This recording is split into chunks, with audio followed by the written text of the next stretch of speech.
Maybe this has already happened to you. The house is silent. It's not that normal early morning silence. It's a heavy, deep, almost strange silence.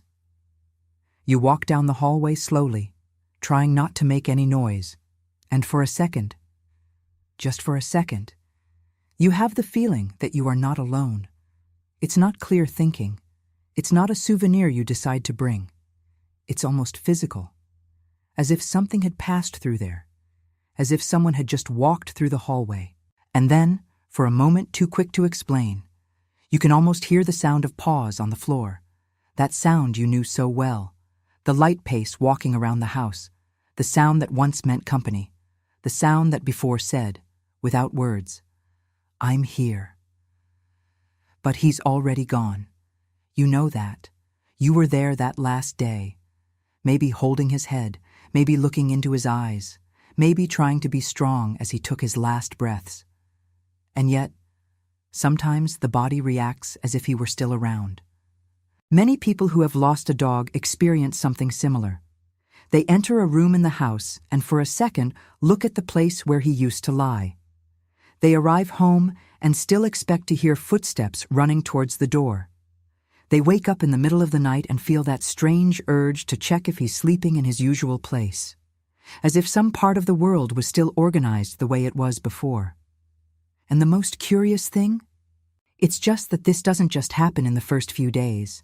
Sometimes it happens months later, sometimes years later, a small moment in which the silence of the house seems different. Now let me tell you something that many people never have the courage to say out loud. Some people say that, in these moments, it's not just longing. They say it's something else, a very specific feeling, a feeling of protection. As if, even after death, the dog was still around somehow, observing, caring, saving. And the strangest thing is that, when this feeling appears, it almost always appears at times when a person needs it most. But there is a detail in all this that almost no one notices. Because maybe the question has never been just why we miss them so much. Maybe the question is different. What if death has not ended the role he had in your life? If you've ever lost a dog, maybe you know exactly what I'm talking about now. There is a type of emptiness that only those who have lived through it understand. It's not just nostalgia. It's as if the house has changed shape. The same furniture remains in place. The same door is still there. The same sofa, the same hallway, the same kitchen. But something in the atmosphere feels different. Maybe you've already noticed this. Some places in the house seem to carry a special silence. The corner where he used to sleep. That part of the floor where he stretched out at the end of the afternoon. The space by the door where he always waited when he felt you coming. And sometimes, without realizing it, you still look at these places, as if a part of her brain expected to find him there. Many people are experiencing this strange moment. You walk into a room and for a second your gaze goes straight to where it used to be, before I even remember that he is no longer there.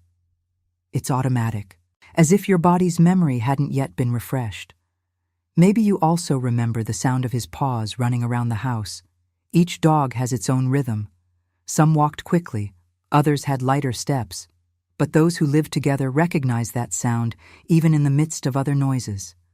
And after he leaves, the silence begins to do something curious. He becomes more present. Because before the silence was interrupted by his walk, by the sound of breathing while sleeping, by the light sound of the tail hitting the floor when you entered the room. Now everything seems too quiet, and it is in this silence that longing begins to appear in unexpected ways. Sometimes it's when you get home. Sometimes it's when you're about to sleep. Sometimes it's when something goes wrong in your day. And for a moment, your body hopes to feel that calm presence near you. Because dogs do something that few human relationships can do. They accompany our entire lives in silence. They follow us around the house. They sit close when we are tired. They notice when we are sad. And they often seem to understand things that no one else understands. Maybe you also remember the look in his eyes, that quiet, deep look that seemed to see something beyond words, a look that didn't judge, didn't charge. It was just there. And when that kind of presence disappears, what remains is not just nostalgia. There remains a silent question inside us, a question that many people never say out loud. Why do some presences seem to continue, even when the body has left? Because for many people, the story doesn't end exactly the day the dog leaves. Sometimes, this is exactly where some of the most difficult to explain experiences begin.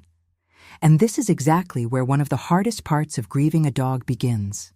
Because longing is expected. Everyone understands when you say you miss it. But there are other experiences that many people prefer to keep silent. Little things, quick moments, sensations that appear and disappear before you can even explain them. Maybe it happened to you, any day. You are alone at home. Suddenly, for a second, your body reacts as if someone had walked by. You turn your head automatically. Look at the hallway, look at the floor, and for a very short moment, your heart races, not because you saw something, but because he felt something. Then comes the second reaction, the doubt. It must be all in my head. It's just nostalgia. My brain is used to routine. And maybe part of that is true. The human brain creates deep memories of presence, especially when a bond was strong. But there is another side to this experience that almost no one talks about. Because along with these sensations, sometimes another, heavier emotion appears. The guilt. The guilt of thinking about the last day. The guilt of remembering if you did everything you could. The guilt of revisiting that final scene and wondering if there was anything you could have done differently. Many people relive this moment in silence. Maybe you remember that day too. The clinic, the room, his look. Some dogs seem to understand what is happening. They look at their owner in a way that mixes confidence, tiredness, and something difficult to explain. And after it's all over, that memory can come back again and again, especially at night, especially when the house is quiet. But there is something curious that some people report after that, an experience that seems to arise precisely when the pain is at its strongest.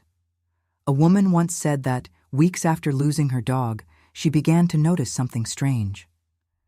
Whenever she cried at night, sitting on the sofa in the living room, she felt a very familiar sensation near her legs, as if something had slowly approached. Her first reaction was to push the thought away. She told herself it was just her body getting used to it from years of living together. But the detail that left her confused was something else. This feeling appeared exactly at moments when she was most fragile, more sad, more vulnerable. And she wasn't the only one. There are many similar reports. People who, after loss, feel small, silent presences at specific moments. And this creates a difficult internal conflict, because half the mind tries to explain rationally, but the other half feels something that seems too familiar to be just imagination. And maybe you've never told anyone this, because you're afraid of looking weird, or fear of being told that it's all in your head. But let me ask you something important. If you've ever experienced something like this after your dog left, tell us here in the comments. Sometimes the experience you thought was just yours is also part of many other people's stories. But there is a detail in all of this that almost no one notices. A silent pattern that appears in many of these stories. And when you start to notice this pattern, a different question begins to emerge. A question that completely changes the way many people see the bond with their dog. Because maybe these sensations do not appear by chance. There is a curious detail in the bond between humans and dogs that almost no one notices while the animal is still alive. Most people think of their dog as just companionship, someone who brings joy to the house. That makes a party when you arrive, who runs, plays, sleeps near the sofa. But anyone who has actually lived with a dog for years knows that the relationship goes far beyond that. because over time they start to notice things that we don't always show to the rest of the world. They notice when your mood changes. They realize when something inside you is not right. Many owners have already experienced this: a difficult day, a discussion, a problem that no one else knows about. And suddenly, the dog approaches without you calling. He doesn't ask anything. He doesn't understand the words. But he stays there, sitting close, leaning against your leg, watching you with that silent look that seems to say, "I know something is wrong." And maybe you've already experienced something like this. Maybe he was the first to notice when you were sad. Maybe it got closer when no one else noticed. Maybe it followed you around the house on bad days, as if his presence had a very clear function: care. Dogs do this naturally. There is even a simple scientific explanation for some of this. Studies on the bond between humans and dogs show that they are extremely sensitive to their owner's emotional changes. They notice body posture, changes in breathing, changes in the energy of the environment. But this only explains their behavior while they are alive. What doesn't explain are those feelings that some people continue to have after the game. That impression of company, that feeling of calm that appears suddenly, or that strange impulse to look at a place in the house, just like you did when it was still there. Maybe the brain is just replaying deep memories. This is possible. But there is also another possibility that many spiritual traditions have considered for centuries: the idea that certain bonds don't end exactly when the body disappears. They change shape. If you look at human history, dogs have always been associated with guardian roles. They guarded houses, they guarded paths, they guarded herds, they guarded people. The word companion itself comes from the idea of walking together. And maybe that's exactly why some people start to notice something strange after the dog leaves. Because the role he had in their lives was never just to be physically present. Maybe it was something deeper. Maybe it was protection. Maybe it was emotional vigilance. Maybe it was simply being there when the owner needed it. And when you start to look at that bond from that angle, a different question begins to emerge. A question that may seem strange at first glance, but it makes a lot of sense for anyone who has ever had a deep connection with a dog. And if he didn't stick around because you couldn't let him go, but why was he still taking care of you? When a dog comes into someone's life, it rarely just takes up the space of a pet. Over time, it becomes something much deeper. He learns your routine, learn the sound of your steps, learn the moment when you are about to arrive home. How many times has this happened to you? You were still on the street, maybe turning the corner, maybe parking the car. And when I opened the door, he was already there, waiting. As if he had noticed your arrival before any noise. Some dogs do something even more impressive. They seem to perceive emotions before any words are even spoken. You can be quiet. You may be trying to hide what you are feeling, but they understand. They get closer. They lean their head against your leg. They sit next to you. And they stay there, in silence. If you stop to think about it calmly, this is something very powerful, because this type of behavior does not happen through training. It happens by bond, by connection, for a type of emotional harmony that takes years to build. Now think about something important. If a dog spends years developing this type of attention towards you, if he learns to notice when you are sad, when you are tired, when something isn't right inside you, do you really believe that a bond like that simply disappears from reality the moment his body stops breathing? Maybe that's why so many people report similar experiences after loss.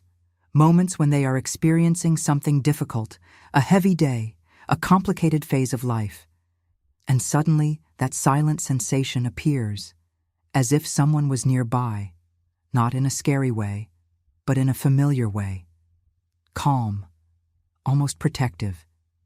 And perhaps the most honest way to explain this is not just logic, but in the very history of the relationship you lived. Because throughout his life, that dog's role was one and the same. Be attentive, be close, being there when you needed it. So maybe the question isn't whether he's still physically there. Maybe the question is different.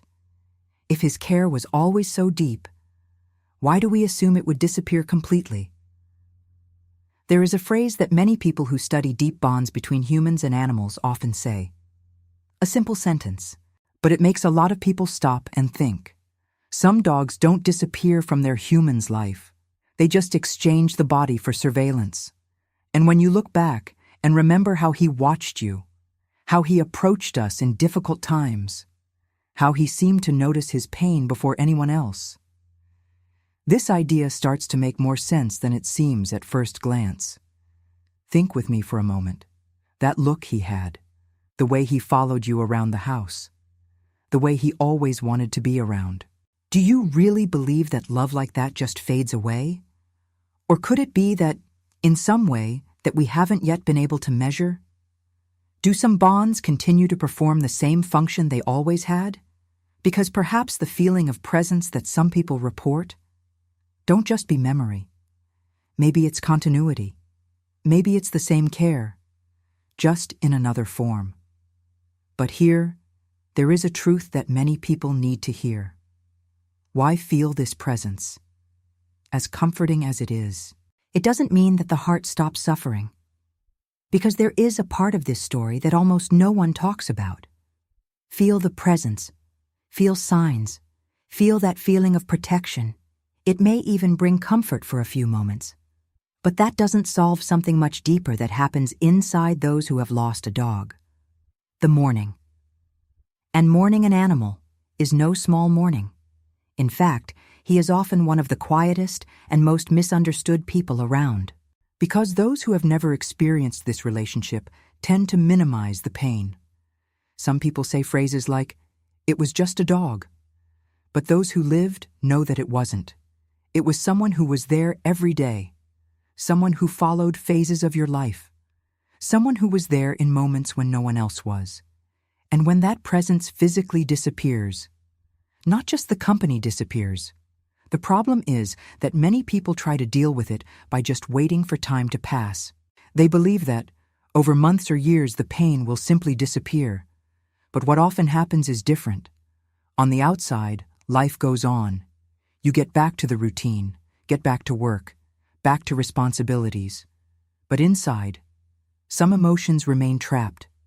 The guilt, the feeling that I could have done more, the memory of that last day, the question that comes up every now and then. Did he know how much I loved him? And when that bond doesn't find a new place within the mind and heart, the pain doesn't go away. It just changes shape. She appears at unexpected times, in the silence of the house, in dreams, in sudden memories, on specific dates. And this is exactly where a lot of people start to realize something difficult. Because even when you feel that silent presence, even when you feel that protection that seems to come from somewhere, a part of the heart remains trapped, arrested that day, in that goodbye, that moment when everything changed. And if this still happens to you, if sometimes guilt still appears in the middle of the night, if the silence in the house still weighs more than it should, maybe it's important to hear something that almost no one explains. If guilt still wakes you up in the middle of the night, if the silence in the house still hurts, if you feel like a part of you was stuck that day, this is not weakness. This is a bond that has not yet been reorganized. Time does not reorganize grief. It only teaches a person to suffer more in silence. Inside, the bond remains active, and until it finds a new place inside you, the pain keeps coming back. It was precisely because I realized this that I developed a structured process, a process based on attachment psychology and the neuroscience of grief, to help people who have lost their animals transform this loss without erasing the love that existed. This process is called the Eternal Bond Method. It was created to help you dissolve guilt, reorganize the emptiness that remains in the house and in the heart. Understand the feeling of presence without feeling fear or confusion. Transform love without feeling like you are betraying the person who left. If you feel like you've suffered too long, Maybe it's time to take a different step. Access is below, and in this first month, you can use the Laylee coupon. It's not to be forgotten, it's to transform. Because there is something important that we still need to understand about these bonds, and it is directly related to the moments when some people feel their dogs closer. There is a curious detail in the stories of people who say they feel the presence of their dog after leaving. These sensations almost never appear at random times. They tend to appear at very specific moments. Moments when something within a person's life is fragile. Some people feel this on difficult nights. Those nights when sleep doesn't come, the house is quiet, and the mind begins to revisit old memories. Others report this in complicated phases of life, big changes, losses, problems that feel too heavy to carry alone. And then, somewhere in those moments, something very subtle happens. It's not a clear vision. It's not something that scares you. Most of the time, it's just a feeling, a sudden calm, an impulse to look into the corner of the room, or that automatic reflex of looking at the place where he used to sleep. Some people say that, in these moments, they feel something very similar to what they felt when the dog was still alive. A silent presence. Quiet. As if someone was simply there. Observing. Saving. Maybe you've already experienced something like this. Maybe on a day when I was crying. Maybe at a time when everything seemed too heavy. And suddenly something inside you calmed down a little. Not because the problem disappeared, but because the feeling of being all alone also disappeared. Interestingly, many of these experiences appear in dreams, extremely vivid dreams. Dreams in which the dog appears healthy, calm, sometimes just walking next to the person, as if he wanted to convey a single silent message: I'm still here. If something similar has ever happened to you, if at some point after the match you felt this presence, in a dream, a very strong sensation or memory, write here in the comments. Stories like this help other people realize that they are not alone in how they feel. And there is another simple gesture that many people do here on this channel. If, deep in your heart, you feel that your dog's love is still with you in some way, write in the comments, his love still protects me. Because sometimes what helps someone who is suffering the most is realizing that other people also have this type of bond. But there is an important point that many people only realize over time. Feeling this connection can bring comfort. But still the heart needs to learn to reorganize the place that this love occupies within life. And maybe that's exactly why so many people suffer in silence, because you feel the presence, but it cannot transform the pain. If this video is touching on a wound that has not yet healed, the Eternal Bond method was created exactly for this, to help you get out of guilt, understand this deep bond, and transform the loss without erasing the love that existed between you and your dog. Access is below, and in this first month, you can use the Laylee coupon, not to forget, but to finally breathe without feeling like you're abandoning the one you loved. Because, deep down, maybe the question was never whether he left. Now come back with me to that scene at the beginning, the house in silence, the empty hallway, the strange feeling that something just passed by. Maybe you remember that specific moment, that moment when, for a second, your body reacts as if he were still there. You look at the floor, look at the corner of the room, look at the place where he used to lie, and soon after comes rational thinking trying to explain everything. It's just nostalgia. It's customary. It's memory. And yes, some of this could be memory. The human brain is extremely powerful when it comes to deep bonds. It records routines, register attendance, record little things that have been part of our lives for years. But there is something curious about the bonds between humans and dogs. They are not just rational, they are deeply emotional. Because throughout that dog's life, there was a very clear function in your relationship. He watched you, he accompanied you, He was there when you were happy, and he was often even more present when you weren't there. How many times has he followed you around the house without you noticing? How many times has he approached you just when you needed company? How many times did that silent gaze seem to understand something that no one else noticed? Maybe that's why, when they leave, the feeling of absence does not seem complete, because the mind remembers the presence, but the heart remembers its function, to care, being close by, save. And maybe that's exactly why so many people feel something strange after the dog is gone. Not just longing, but a very specific feeling, as if that care still existed somehow. Maybe not in the way we can measure, maybe not in the way we can prove it, but in the way we can feel. Because some bonds are too strong to fit within logic alone. They are part of the story of our lives, from our emotional memory, the way we learn to love. So maybe not every absence is really a disappearance. Maybe some dogs simply finish a phase of the journey and continue to be present in another way. Not running around the house, not lying on the couch, but occupying an invisible place in what they have always done best, to care. And perhaps on some silent night in the future, when the house is quiet again and you walk down the hallway slowly, you feel that same sensation for a moment, not just longing, but something calmer, softer, almost like silent care. And maybe, at that moment, you understand something that many people begin to realize after loss, that some bonds don't end with death, they just change shape. And that, in some way difficult to explain, some dogs continue doing exactly what they always did, protecting who they loved.